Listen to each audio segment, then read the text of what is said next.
અત્યારે વાગી ગયા છે સાંજના 7:30 અને અમે ત્રણેય અત્યારે જઈએ છીએ કામનાથના મેળામાં. આમ તો અમારે વહેલું જ જવું હતું, પણ શ્યામને થોડુંક કામ હતું તો મોડું થઈ ગયું. વધારે તો કામાક્ષીના લીધે જ જવું પડ્યું, કેમ કે એને જમ્પિંગમાં અને ઓલી બધી રાઇડ્સમાં બેસવું હોય ને એટલે.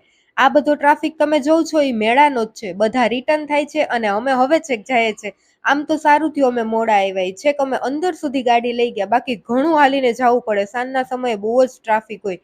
તો ફાઇનલી અમે મેળામાં પહોંચી ગયા છે અને બધો નજારો જોતા જોતા ધીમે ધીમે આગળ વધતા હતા. ઘણા સ્ટોલ હજી ચાલુ હતા અને ઘણા સ્ટોલનું પેકિંગ થતું હતું. એટલી જ વારમાં કામાક્ષી જમ્પિંગ જોઈ ગઈ. ઈ પછી જમ્પિંગમાં ગઈ અને આ એકદમ મોટો દડો હતો, એને તો એનાથી રમવાની મજા પડી ગઈ.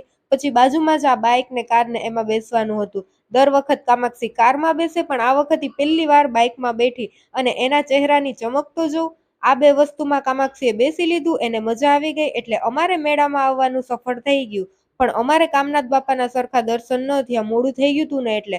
પછી બહારથી જ દર્શન કરી લીધા. અને મેળામાં આવ્યા હોય એટલે કામાક્ષીને રમકડું તો લેવું જ પડે. આ એક ગદા લઈને પછી અમે મેળામાંથી રજા લીધી અને પહોંચી ગયા પેટનો ખાડો પૂરવા. મેળામાં હાલી હાલીને જોરદારની ભૂખ લાગી હતી, એટલે ધરાઈ ધરાઈને અમે ઢોસા ખાધા ને પછી અમે ડ્રાયફ્રૂટ મિલ્કશેક પીધું. ઘરે પાછા